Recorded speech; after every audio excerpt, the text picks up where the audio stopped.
సమయంలో వారు పాటించినటువంటి ఉన్నత విలువలకు అది నిదర్శనంగా మనం భావించవచ్చు. అదేవిధంగా ఆయన ఎప్పుడు ప్రజల పక్షాన్ని నిలిచినప్పటికీ కొన్ని సందర్భాలలో గొప్ప వారి వల్ల కూడా మిస్టేక్స్ అవుతుంటాయి.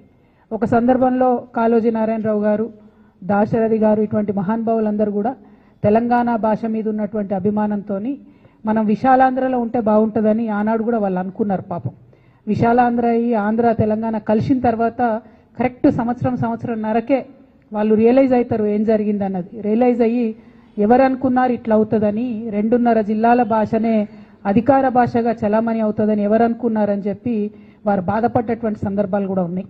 ఆ తర్వాత మళ్ళా ఎందుకు ఇట్లా జరగాలి, మన తెలంగాణ యాస ఎంత గొప్పది, ఎంత ప్రజలకు దగ్గరగా ఉండేటటువంటిది, దాన్ని కాపాడుకోవాల్సినటువంటి బాధ్యత ఏంది అని చెప్పి కూడా వారి జీవిత పర్యంతం కూడా మాట్లాడినటువంటి సందర్భాలని మనం గుర్తు తెచ్చుకోవాలి. ఎందుకు ఈ మాట చెప్తా ఉన్నా అంటే సమాజంలో పలు సందర్భాల్లో పలువురు వ్యక్తులకు సంబంధించి కూడా భావజాలాన్ని మార్చుకునేటటువంటి పరిస్థితులు వస్తాయి. అట్లనే అనేక సందర్భాల్లో ప్రజలు కోరుకునే దానికి కూడా మనం సమ్మతించి వారితో పాటు కలిసి నడవాల్సినటువంటి సందర్భాలు కూడా అనేకం వస్తుంటాయన్నటువంటి విషయాన్ని కూడా అందరం గుర్తుంచుకోవాలి. At the end of the day ఆ మనిషి జీవనం ముగిసిన తర్వాత అసలు ఈయన ప్రయాణం ఏంటిది, ఆ వ్యక్తి యొక్క ప్రయాణం ఏందన్న దాన్ని బట్టే చరిత్ర మనని గుర్తుపెట్టుకుంటే తప్పితే ఇంకోటి కాదు. ఇవాళ కాళోజీ గారి గురించి మనం ఎప్పుడు ఆలోచన చేసినా, ఎప్పుడు అనుకున్నా కూడా మనం ఒకటే అనుకుంటాం, పుట్టుక నీది చావు నీది బతుకంతా దేశానిది అని ఆయన జయప్రకాష్ నారాయణ గారు చనిపోయినప్పుడు రాసింది మనం తెలంగాణ ఉద్యమ సందర్భంలో పుట్టుక నీది చావు నీది బతుకంతా తెలంగాణది అని అన్వయించుకొని ఆయనతోని స్ఫూర్తి పొంది పనిచేసినటువంటి వాళ్ళమే అందరం ఇక్కడ ఉన్నటువంటి వాళ్ళం. అదేవిధంగా వేలాది మంది లక్షలాది మంది తెలంగాణ ప్రజలను కదిలించినటువంటి మహా గొప్ప కవి కాళోజీ నారాయణరావు గారు. మరి వారిని స్మరించుకోవడం అన్నది చాలా ఆనందంగా ఉంది. వారు పదే ఒక మాట చెప్పేవాళ్ళు, మన ప్రాంతేతరుడైతే ప్రాంతం హద్దుల వరకు తరిమికొడదాం, మన ప్రాంతం వాడు ద్రోహం చేస్తే ప్రాంతంలోనే బొంద పెడదామని చెప్పి ఆయన అనేక సందర్భాల్లో చెప్పారు. అంటే ఒక ఫైన్ డిస్టింక్షన్, జీవితంలో ఏదన్నా కఠినమైన నిర్ణయం తీసుకోవాల్సి వచ్చినప్పుడు ఎట్లా అయితే ఒక రేఖను, ఒక సరిహద్దును మారాలిటీకి యువతల పక్క అవతల పక్క అని ఆలోచన చేసుకోవాల్సి ఉంటుందో అవన్నీ కూడా చాలా నిగూఢంగా చెప్పినటువంటి వ్యక్తి కాళోజీ నారాయణరావు గారు. మరి ఇవాళ మనం అందరినీ కూడా తెలంగాణ జాగృతి నాయకులు కార్యకర్తలే కాకుండా తెలంగాణ ప్రజల్ని కూడా నిరంతరం స్ఫూర్తి నింపి అదేవిధంగా సమాజంలో జరుగుతున్నటువంటి అన్యాయాన్ని ప్రశ్నించేటటువంటి తత్వాన్ని ధైర్యాన్ని ఇచ్చినటువంటి వ్యక్తిగా కాళోజీ నారాయణరావు గారు మిగిలిపోతారు. మరి వారితో పాటు రేపు చాకలి ఐలమ్మ గారి వర్ధంతి ఉండడంతో ఈరోజు మరి చాకలి ఐలమ్మ గారిని కూడా మనము స్మరించుకుంటా ఉన్నాం.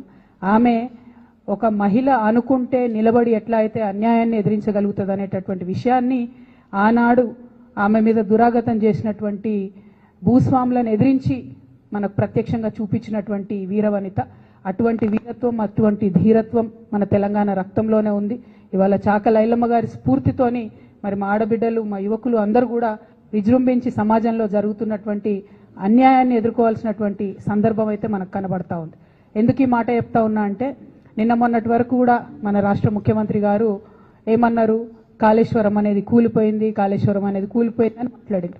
నిన్న వెళ్ళి అదే కాళేశ్వరంలోంచి, ఆ కాళేశ్వరంలో ఒక భాగమైనటువంటి మల్లన్న సాగర్ నుంచి హైదరాబాద్కు తాగునీటి పథకం కింద 7,500 కోట్ల రూపాయలతో శంకుస్థాపన చేసి వచ్చారు.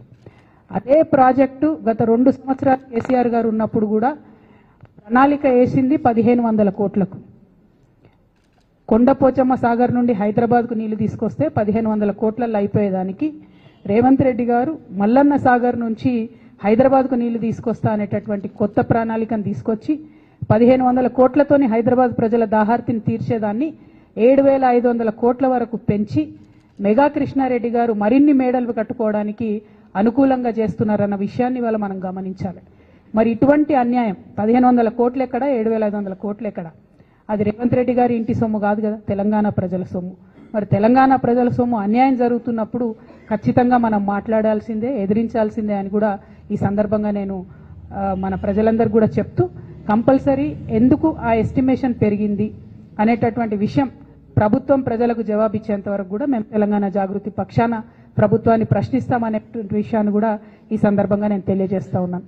ఎట్ ద సేమ్ టైం ఎట్లా అయితే అన్యాయాన్ని ప్రశ్నించాలో అట్లానే మనవాడు అనుకున్నప్పుడు ఒక మేధావి, రిటైర్డ్ సుప్రీంకోర్టు జస్టిస్గా పనిచేసినటువంటి వ్యక్తి సుదర్శన్ రెడ్డి గారు, మరి అటువంటి బిడ్డకు వైస్ ప్రెసిడెంట్ ఆఫ్ ఇండియాగా ఒక కంప్లీట్ ఆపోజిషన్ పార్టీ అభ్యర్థిగా దేశంలో ఉన్నటువంటి అనేక పార్టీలు సపోర్ట్ చేసినటువంటి వ్యక్తి గెలవాలని కోరుకోవడం కూడా అది డెఫినెట్గా ఒక పాజిటివ్ ప్రాంతీయవాదం అవుతుందని చెప్పి నేను మనస్ఫూర్తిగా భావిస్తూ ఉన్నాను.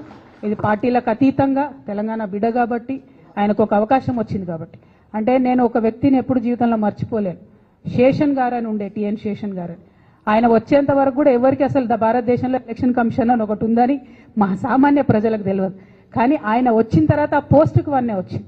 సుదర్శన్ రెడ్డి గారు కూడా గెలిస్తే డెఫినెట్గా వైస్ ప్రెసిడెంట్ పోస్టుకు కూడా వన్నే తెస్తారని నేను అనుకుంటున్నాను. ఎందుకంటే అనేక సందర్భాల్లో ఆయన చూసినాం, ఆయన ఇచ్చినటువంటి పాజిటివ్ తీర్పులు కానీ ఆయనకు ఉన్నటువంటి కాన్స్టిట్యూషనల్ ఎక్స్పర్టీస్ కానీ చూసినాం.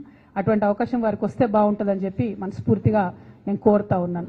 అట్ ద సేమ్ టైం మరి తెలంగాణ జాగృతిలో కూడా మీరు అందరు చూసినారు గత కొన్ని రోజులుగా జరుగుతున్నటువంటి పరిణామాలని. మేమందరం కూడా అంతరంగంగా చర్చించుకుంటా ఉన్నాం. ఒక ఉన్నతమైనటువంటి ఆశయాలతో తెలంగాణలో అడుగేయాలనేటటువంటి ఆలోచనలో ఉన్నాం. ఉన్నతమైనటువంటి లక్ష్యంతో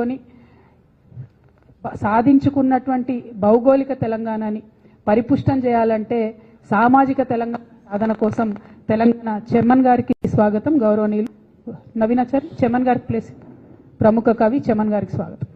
భౌగోళిక తెలంగాణను సాధించుకున్నటువంటి భౌగోళిక తెలంగాణలు సామాజిక తెలంగాణ సాధించే వరకు కూడా తెలంగాణ జాగృతి కార్యకర్తలు విశ్రమించారు. మరి తెలంగాణ సామాజిక తెలంగాణ సాధించాలంటే అన్ని వర్గాలకు సరైనటువంటి అవకాశం వచ్చే విధంగా, అన్ని వర్గాలకు సరైనటువంటి స్వేచ్ఛ వచ్చే విధంగా, అన్ని వర్గాలకు సమున్నతమైనటువంటి సంపద వచ్చే విధంగా తెలంగాణ జాగృతి కృషి చేస్తుందని ఈ సందర్భంగా తెలియజేస్తా ఉన్నాను. ఎట్ ద సేమ్ టైం మరి సామాజిక తెలంగాణ సాధన కోసం ఎటువంటి మార్గాన్ని ఎంచుకోవాలనేటటువంటి ఆలోచన చేయడం కోసం మరి ఆనాడు కేసీఆర్ గారు చెప్పినటువంటి మార్గాన్ని కూడా తీసుకుంటాం. తెలంగాణ సాధన కోసం నేను బొంత పురుగునైనా ముద్దు పెట్టుకుంటాను కేసీఆర్ గారు చెప్పిండ్రు.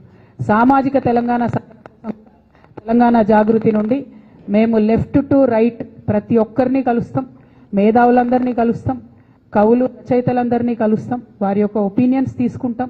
తెలంగాణలో కేసీఆర్ గారి హయాంలో జరిగినటువంటి మంచినంతటి కూడా మనం ఇంకా ఎట్లా తీసుకొని వెళ్ళగలుగుతాం, ఇంకా పరిపుష్టంగా ఎట్లా చేయగలుగుతాం, ఆనాడు చేయకుండా మిగిలిపోయినటువంటి కొన్ని పనులు ఎట్లా ఉన్నాయి, మళ్ళీ మూడోసారి కూర్చుంటే కేసీఆర్ గారు తప్పకుండా సామాజిక తెలంగాణ సాధనలో బలీయంగా కృషి చేసేవారని నేను నమ్ముతున్నాను. వారు అన్ఫార్చునేట్లీ అవకాశం రాలేదు కాబట్టి తెలంగాణ జాగృతి ఆ ఎజెండాను ముందుకు తీసుకుని వెళ్తుందని కూడా ఈ సందర్భంగా తెలియజేస్తూ మరి కాళోజీ నారాయణరావు గారి జయంతి సందర్భంగా, చాకలైలమ్మ గారి వర్ధంతి సందర్భంగా ఆ మహోన్నతమైనటువంటి వీరులు ఇచ్చేటటువంటి ఆ స్ఫూర్తిని ముందుకు తీసుకెళ్లడానికి ఇక్కడికి వచ్చినటువంటి మిత్రులందరికీ కూడా మళ్ళొకసారి ధన్యవాదాలు తెలియజేస్తా ఉన్నాను. ప్రముఖ కవి చెమన్ గారు, అట్లానే ఉషారాణి మేడం గారు, ఇంకా అనేక మంది సాహిత్యమూర్తులు వస్తూ ఉన్నారు. వీరందరి ఒపీనియన్స్ కూడా తీసుకుంటాం. అల్టిమేట్గా ఒక మంచి సమాజం, అందరికీ అవకాశాలు ఉండేటటువంటి సమాజాన్ని నిర్మించడం కోసం మా వంతు కృషి చేస్తామని ఈ సందర్భంగా తెలియజేస్తా ఉన్నాను. Thank you. జై తెలంగాణ, జై తెలంగాణ. ఏమై స్లో ఉన్నారు? జై